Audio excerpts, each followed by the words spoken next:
Hello friends, कैसे हैं आप लोग।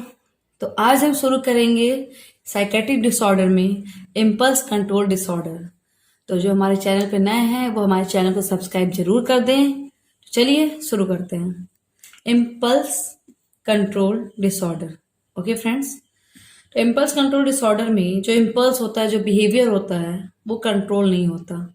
और उस टाइम जो भी हरकतें या बिहेवियर, जो इमोशंस निकलते हैं, तो उससे अपने को भी और दूसरों को भी बहुत सारे हार्मफुल होते हैं, हार्म्स करते हैं।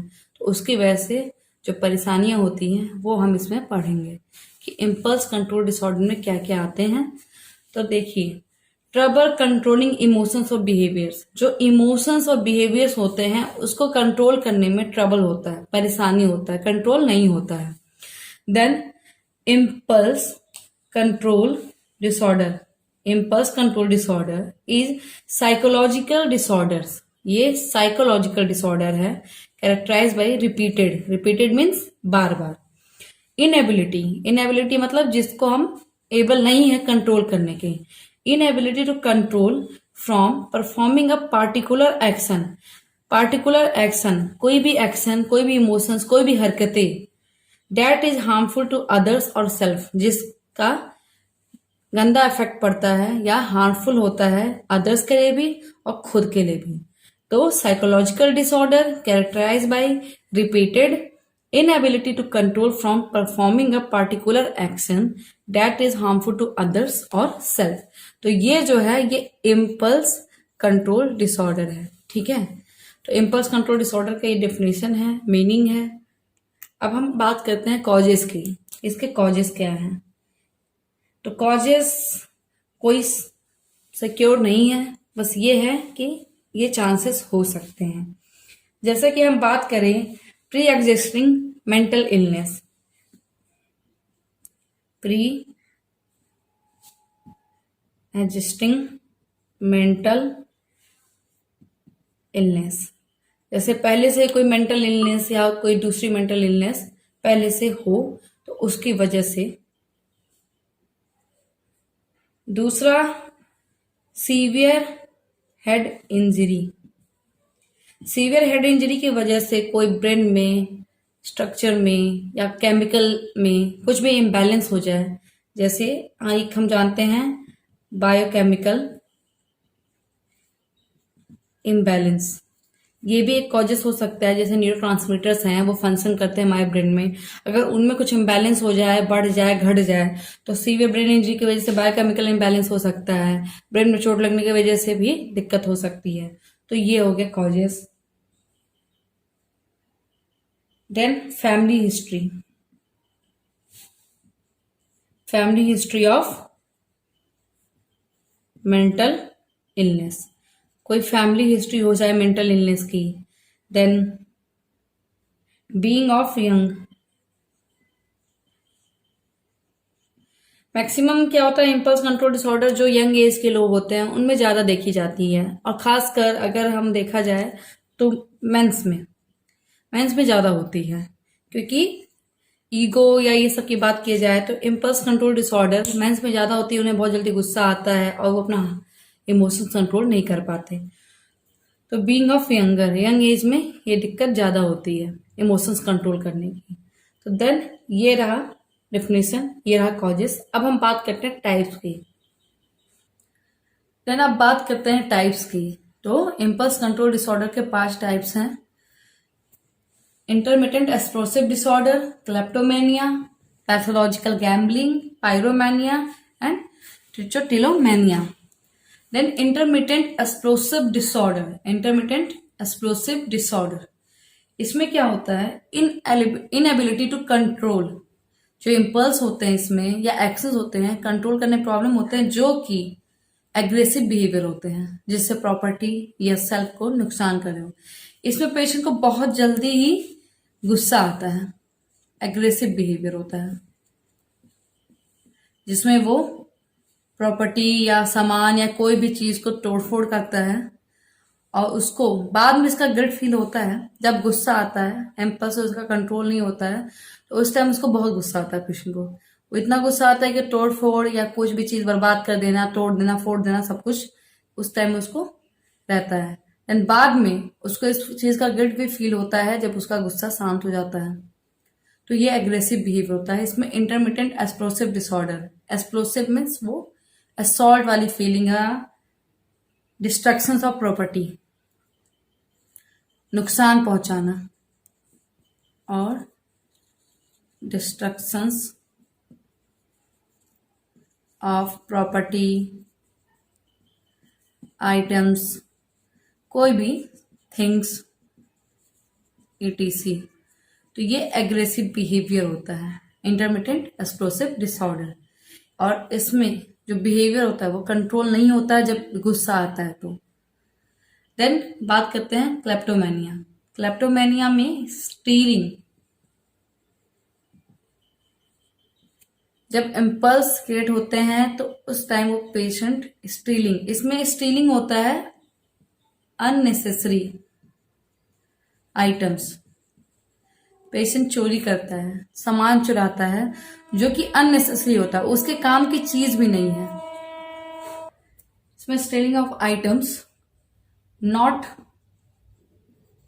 Needed for personal use, patient के पर्सनल यूज का वो सामान होगा भी नहीं फिर भी उसको स्टील करेगा। और ये सब होता क्यों है? तो एक सिंपल सा ये है कि पेशेंट को अगर वो चीज होती है, इम्पल्स कंट्रोल डिसऑर्डर है उससे, और पेशेंट को उस टाइम टेंशन हो रही है, पेशेंट को टेंशन हुआ, देन वो एक्शन परफॉर्म किया, चाहे उसको किसी भी टाइप का इम्पल्स कंट्रोल डिसऑर्डर हो। अगर इंटरमिटेंट एक्सप्लोसिव डिसऑर्डर क्लेप्टोमेनिया है तो वो क्या करेगा, उस टेंशन को कम करने के लिए वो चीज परफॉर्म करेगा। जैसे क्लेप्टोमेनिया पेशेंट है तो वो स्टीलिंग, तो वो स्टील करेगा, चोरी करेगा, देन उसको रिलीफ मिल जाएगा। उसके जो टेंशन हुई, टेंशन की वजह से वो स्टील किया, चोरी किया, वो आइटम चोरी किया जिसका कोई यूज भी नहीं था, वो चोरी किया, देन उस टेंशन से उसको रिलीफ मिल जाएगा।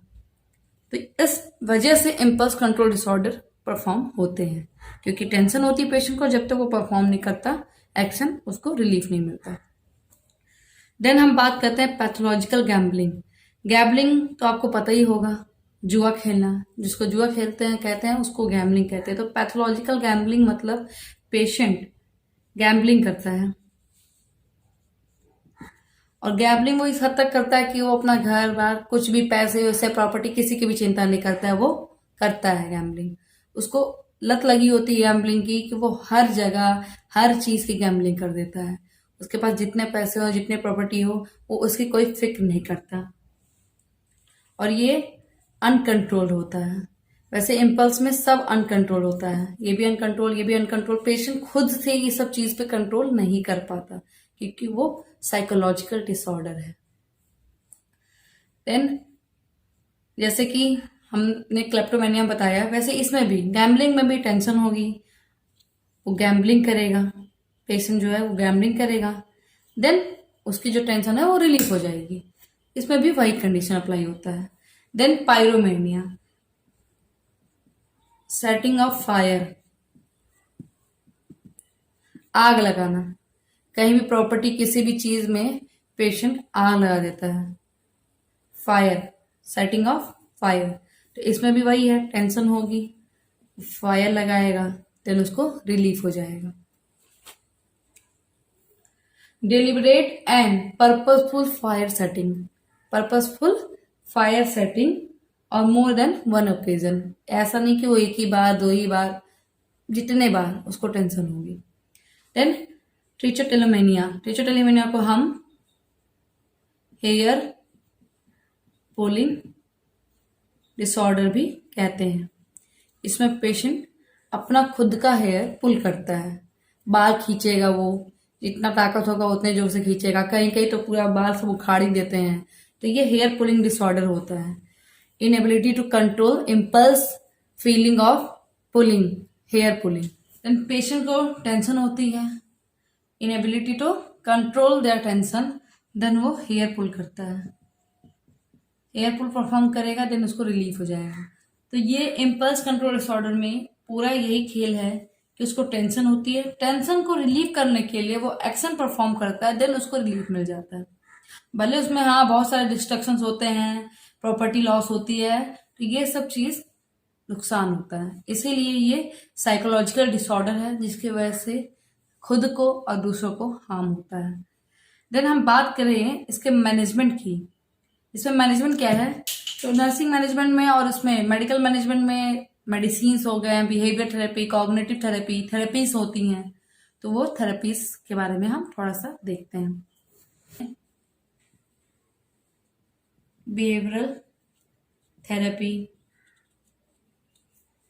Then cognitive therapy, self help group,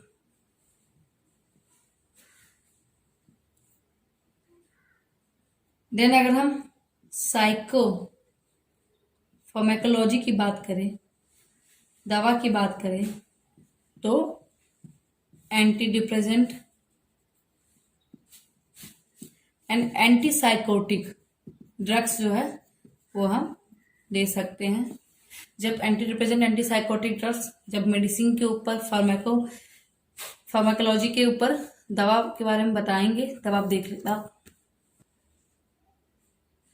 convey and accepting attitude towards the patient, acceptance बहुत जरूरी होता है। नर्सिंग मैनेजमेंट में एक्सेप्टेंस बहुत जरूरी होता है। पेशेंट को वैसे एक्सेप्ट करना जैसे पेशेंट है, उसमें जजमेंट या गलत या सही की उनको क्या आप सही कर रहे हैं, आप गलत कर रहे हैं, पहले तो उनको एक्सेप्ट करना है। देन बिहेवियर थेरेपी के through, cognitive therapy through, relaxation therapy through उनको ठीक करना है। Then be honest with the patient.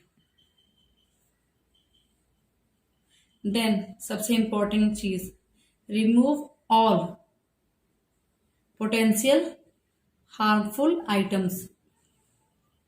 जो भी वार्ड में या पेशेंट के आसपास हार्मफुल आइटम्स हो, थिंग्स हो, उसको वहां से रिमूव कर देना है। क्योंकि पेशेंट को जब गुस्सा आएगा तो कुछ भी तोड़फोड़ करेगा, कुछ भी चीज को फेंकेगा, तो जितने भी वहां के हार्मफुल आइटम्स होते हैं, थिंग्स होते हैं, उसको वहां से पेशेंट के आसपास से रिमूव करना, ये सबसे इंपॉर्टेंट चीज है।